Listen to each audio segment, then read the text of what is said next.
Dragilor, este dimineața, am venit să facem cumpărături pentru Prime Burger la Vista.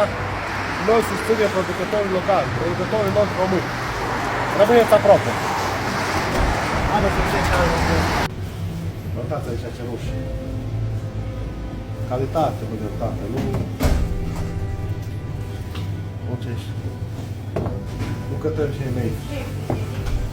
Putem să alegem să cumpărăm la jumătate prețul, dar nu, susține pe nuci. Uitați, salată, o alegem care e mai bună ca să le dăm la oameni mâncare bună, nu ai urechi, o ai aici, topul de pe lung. Încheie videoclipul și spre final vă dau un sfat la vedetele astea mari. Nu mai faceți reclamă numai la ăștia care aduc din afară, din America și tot felul de astea.